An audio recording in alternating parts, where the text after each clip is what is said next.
SC. Verma sound wave का numerical 74. A traffic policeman sounds a whistle to stop a car driver approaching towards him. The car driver does not stop and takes the plea in court that because of the Doppler shift, the frequency of the whistle reaching him might have gone beyond the audible limit of 20 kilohertz, and he did not hear it. The experiment showed that the whistle emits a sound with frequency close to 16,000 hertz. Assuming that the claim of the driver is true, what fast was he driving the car? Take the speed of the sound in air to be 330 meter per second. Is this speed practical with today's technology? तो question यहाँ पे 74 दिया है कि इस road पर एक car आ रही थी और इस कार को स्टॉप करने के लिए यहाँ पे ट्रैफिक पुलिसमैन विसल बजा रहा है और ये जो विसल बजा रहा है, लेकिन एक कार वाला वहाँ पे रुका नहीं। तो पुलिसमैन ने एक जो भी इंसिडेंस हुआ था वो कोर्ट में चला गया और कोर्ट में इस कार के ड्राइवर ने कहा कि उसने कुछ सुना ही नहीं, इसने जो विसल बजाई उसने सुनी ही नहीं। तो हो सकता है कि वो साउंड हमें कौन सा सुनाई देता है, तो 20 हर्ट्स टू 20,000 हर्ट्स इसके बीच में जो फ्रीक्वेंसी रहेगी वही साउंड हमें सुनाई देता है। तो ड्राइवर ने कहा कि उसकी जो विसल बजाई उतने जोर से बजाई होगी कि वो ऑडिबल फ्रीक्वेंसी के बियॉन्ड चली गई होगी, इसलिए मुझे कुछ सुना ही नहीं दिया गया। तो एक्सपेरिमेंट किया गया और इसकी जो विसल थी वो विसल की फ्रीक्वेंसी मिली 16,000 हर्ट्ज। मतलब वो उसने जो विसल बजाई वो विसल की फ्रीक्वेंसी ऑडिबल रेंज में ही थी, लेकिन फिर भी वो बोल रहा है कि नहीं मुझे सुनाई ही नहीं दिया गया। तो हो सकता है कि यहाँ पे डॉपलर शिफ्ट के कारण उसे नहीं सुनाई दिया गया होगा, क्योंकि डॉपलर शिफ्ट में जो फ्रीक्वेंसी होती है वो फ्रीक्वेंसी का साउंड नहीं सुनाई देता है, लेकिन वो अपेरेंट फ्रीक्वेंसी होती है। तो अपेरेंट फ्रीक्वेंसी अगर नहीं सुनी है, मतलब 20,000 से आगे चली गई होगी फ्रीक्वेंसी, तो वो फ्रीक्वेंसी अपेरेंट फ्रीक्वेंसी डिपेंड होती है relative motion between observer and source. Observer तो रेस्ट में ही था, मतलब कार ही सोर्स ही मोशन में था, तो सोर्स की मोशन कितनी होनी चाहिए, उसका स्पीड कितना होना चाहिए कार का स्पीड, तब उसने जो 16,000 हर्ट्स वाली फ्रीक्वेंसी यहाँ पे प्रोड्यूस की वो उसे 20,000 से आगे चले गए। क्वेश्चन में दिया है कि if argument of the driver is true, मान लेते हैं कि ड्राइवर ने जो कहा वो सच है, तो उस केस में कार की स्पीड कितनी होनी चाहिए। तो ये फॉर्मूला अगर यूज करते हैं अपेरेंट फ्रीक्वेंसी का, तो यहाँ पे जो भी हमें टर्म चाहिए वो सब दिया हुआ है। वेलोसिटी ऑफ द साउंड दी हुई है और प्लस माइनस ऑब्जर्वर की भी वेलोसिटी पता है, सोर्स की भी वेलोसिटी हमें फाइंड करनी है। एक कार के लिए सी लिखते हैं और तो ये mu dash is equal to velocity of the sound दी हुई है 330 और ये ऑब्जर्वर कौन है, तो ये विसल बजा रहा है तो ये सोर्स होगा और ये बोल रहा है कि नहीं सुनाई दिया, लेकिन ऑब्जर्वर ओ होगा। तो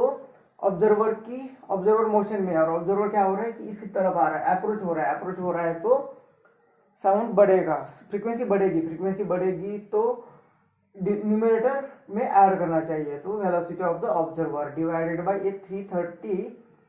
और एक कार मतलब सोर्स, तो सोर्स ये जो कार नहीं ये सोर्स है, वेलोसिटी ऑफ द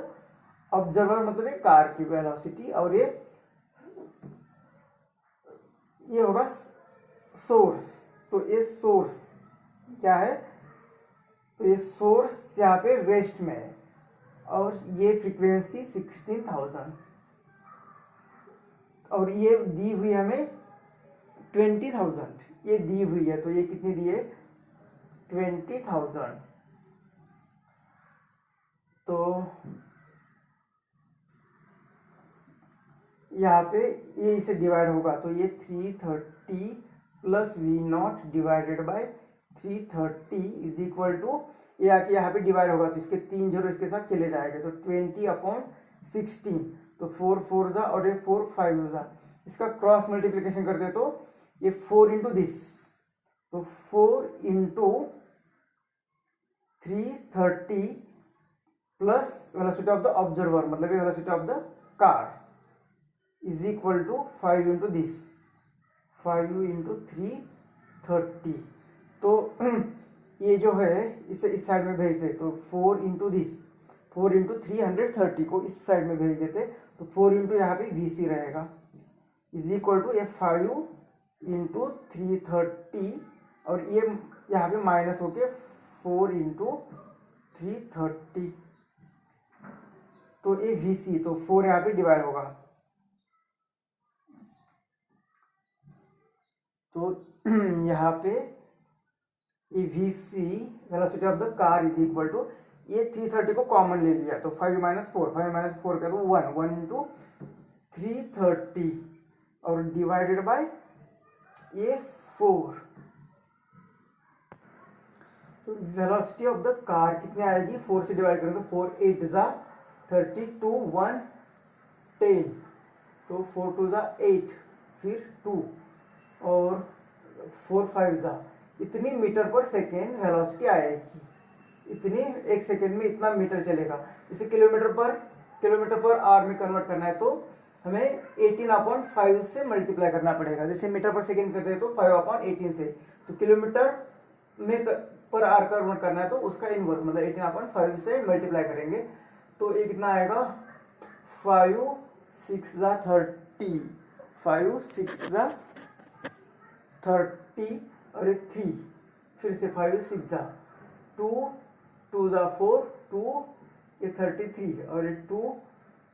9 जा तो 9 3 जा तो कितने आएगी 9 3 जा 27 2 फिर से 27 29 किलोमीटर पर आवर तो इतना स्पीड आएगा अब इस स्पीड से तो वेलोसिटी ऑफ द कार मतलब उसे अगर ये फ्रीक्वेंसी नहीं सुनाई दी गई तो इसका मतलब कि वो कार इतने स्पीड से चल रहा था फाइंड VC तो ये फाइंड कर दिया आगे क्वेश्चन है कि इज इट पॉसिबल तो आज की टेक्नोलॉजी में ये पॉसिबल है या नहीं है तो ये आपको सोचना है कि क्या ये पॉसिबल है या नहीं तो इसके लिए कौन सी कार चाहिए कौन से रोड चाहिए कौन सा देश चाहिए ये सब यहाँ पे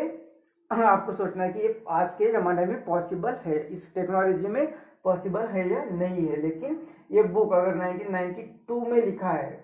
तो उस केस में शायद ऑथर को लगता है कि ये पॉसिबल नहीं उनको कहना है कि ये बहुत ही हाई स्पीड इसके लिए बहुत ही हाई स्पीड होगा ये बहुत हाई स्पीड हो रहा है लेकिन फिर